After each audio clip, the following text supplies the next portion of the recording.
Bismillahirrahmanirrahim.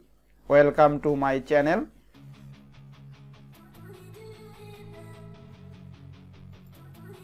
প্রিয় শিক্ষার্থীরা, আমার আজকের বিষয় নবম ও দশম শ্রেণীর শিক্ষার্থীদের জন্য সাধারণ গণিত অধ্যায় 17 পরিসংখ্যান নিয়ে আমরা আলোচনা করব।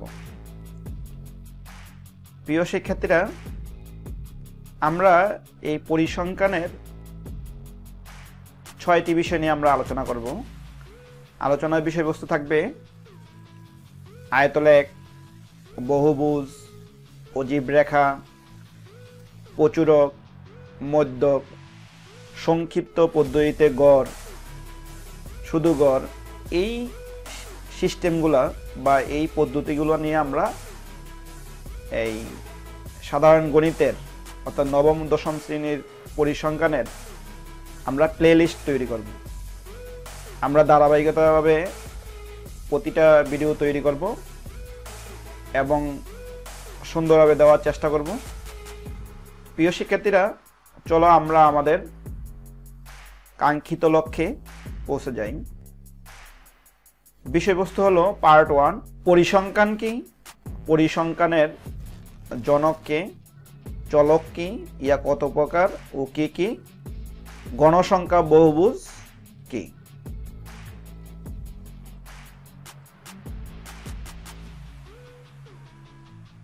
এখন আমরা পরিসংখ্যান কি। পরিসংখ্যান হলো সংখ্যাভিত্তিক উপাত্ত সংগ্রহ, বিশ্লেষণ এবং ব্যাখ্যাদানের বৈজ্ঞানিক পদ্ধতি।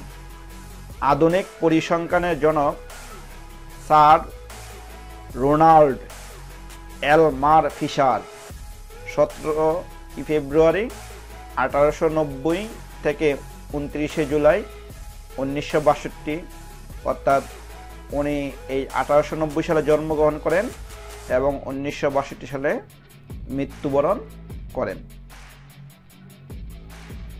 এবার চলক কি। চলক মানে ভেরিয়েবল, সংখ্যাসূচক তথ্যসমূহ পরিসংখ্যানের উপাত্ত। উপাত্ত ব্যবহৃত সংখ্যাসমূহকে চলকের মান নির্দেশ করে। চলক দুই প্রকার, একটা হলো বিচ্ছিন্ন চলক, আরেকটা হলো অবিচ্ছিন্ন চলক। এখানে বিচ্ছিন্ন চলক হলো যে চলকের মান শুধুমাত্র পূর্ণ সংখ্যা হয় তাকে বিচ্ছিন্ন চলক বলে। যেমন আমরা উদাহরণ দিয়েছি জনসংখ্যা নির্দেশক উপাত্ত। যেমন বাংলাদেশের জনসংখ্যা 16 কোটি প্রায়, এই যে আমাদের নির্দিষ্ট একটা পূর্ণ সংখ্যায় প্রকাশ করা, এটা হলো বিচ্ছিন্ন চলক। অবিচ্ছিন্ন চলক হলো এই যে অবিচ্ছিন্ন চলক, যে সকল চলকের মান যে কোনো বাস্তব সংখ্যা হতে পারে সেই সকল চলককে অবিচ্ছিন্ন চলক বলে। যেমন বয়স, উচ্চতা, ওজন ইত্যাদি। এবার গণসংখ্যা বহুভুজ, ফ্রিকোয়েন্সি পলিগন। কোনো অবিচ্ছিন্ন উপাত্তের শ্রেণী ব্যবধানের বিপরীত গণসংখ্যা নির্দেশক বিন্দুসমূহকে পর্যায়ক্রমে রেখাংশ দ্বারা যুক্ত করে যে লেখচিত্র পাওয়া যায় তাকে গণসংখ্যা বহুভুজ বলে। এখন আমরা এই যে গণসংখ্যা বহুভুজ দিয়ে আমরা কিভাবে মানে একটা অঙ্ক আমরা এখানে নিয়ে আসলাম।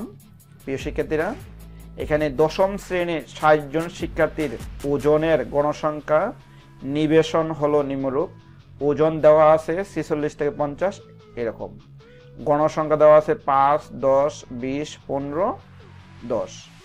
গণসংখ্যা নিবেশনের আয়তলেখ আঁকো, আয়তলেখের গণসংখ্যা বহুভুজ আঁকো। তো প্রিয় শিক্ষার্থীরা, আমার একটা জিনিস মনে রাখবো, আমরা আয়তলেখ আঁকতে হলে আমাদের অবিচ্ছিন্ন শ্রেণীসীমা লাগবে, আর বহুভুজ আঁকতে হলে আমাদের মধ্যবিন্দু লাগবে। এবার অবিচ্ছিন্ন শ্রেণীসীমা কি বা কিভাবে আমরা এটা বাইর করব, তা আসো আমরা চলে যাই আমাদের অঙ্কে। এবার আমরা শ্রেণী ব্যবধান, ওজন কিলোগ্রাম, 46 থেকে 50, 51 থেকে 55, 56 থেকে 60, 61 থেকে 65, 66 থেকে 70।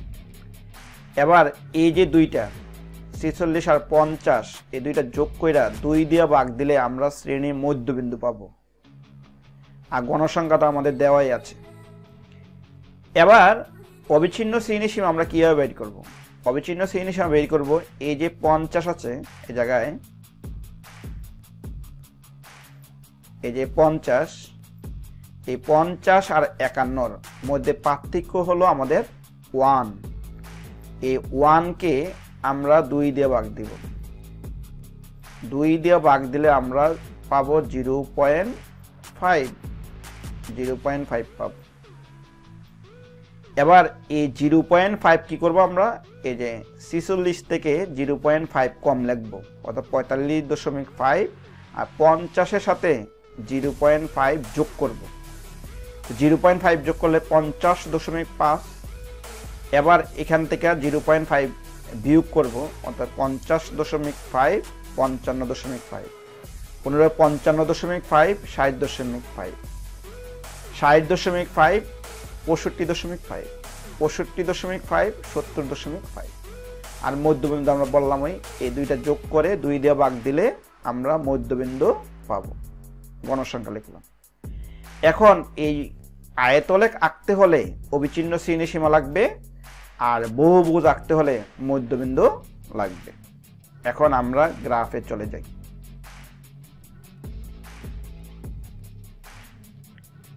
প্রিয় শিক্ষার্থীরা, না বললেই নয়, যদি আমার এই ভিডিও তোমাদের কাছে ভালো লাগে, বেশি করে লাইক, কমেন্ট এবং শেয়ার করবে, এবং চ্যানেলটিকে অবশ্যই সাবস্ক্রাইব করে পাশে থাকবে। এখন আমরা আয়তলেখ আঁকবো। 0 থেকে আমরা x অক্ষ দিছি, এটা y অক্ষ। তার বিষয়ে আমরা দেখব 0 থেকে 45, কিন্তু ওইখানে আমাদের 46 থেকে ছিল, অর্থাৎ এই জায়গায় এই যে দুইটা রেখা দেয়া 0 থেকে 45 পর্যন্ত এই জায়গায় আছে, এটাকে বাংলা রেখা বলে। এখন আমরা লিখলাম 45 থেকে 50, 50 থেকে 55, অর্থাৎ প্রতিটা গড়, এখানে 5টা গড় আছে, প্রতিটা গড়ের মান 1। 50 থেকে 55, 55 থেকে 60, 60 থেকে 65, 65 থেকে 70, 70 থেকে 75। 0 থেকে 5, এদিক দিয়ে হলো গণসংখ্যা, এদিক দিয়ে হলো কি গণসংখ্যা, আর এদিকে হলো শ্রেণী ব্যবধান।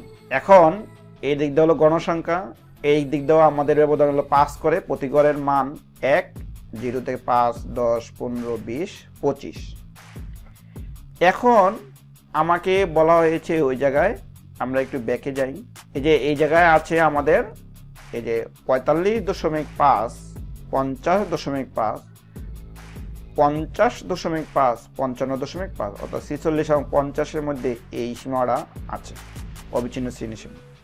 তো এখন আমরা এই যে আমাদের এই যে 45.5, 50.5, এই যে এই জায়গায় এটার আমাদের গণসংখ্যা হইল 5।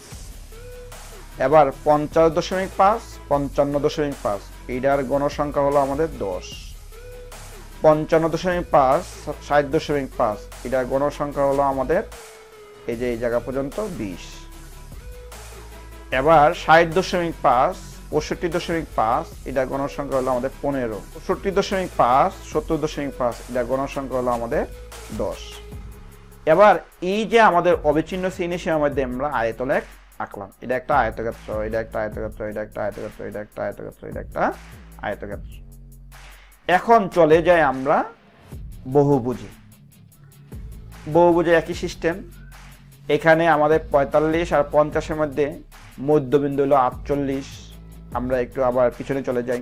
এই যে আমাদের 48, 53, 58, 63, 68 এলো মধ্যবিন্দু। তো আমরা আবার চলে যাই, এই যে আমাদের এই যে এটা মধ্যবিন্দু 48, এটা 53, এরকম আমরা মধ্যবিন্দুগুলোকে আইডেন্টিফাই করেছি। এবার এখান থেকে এটা যোগ করেছি, এটা যোগ করেছি, এটা যোগ করেছি, এটা যোগ করেছি, যোগ করে এটা একটা বহুভুজ হয়েছে। তো প্রিয় শিক্ষার্থীরা, আবারও বলবো, আমার চ্যানেলটিকে বেশি বেশি করে সাবস্ক্রাইব করে পাশে থাকবে। Thank you.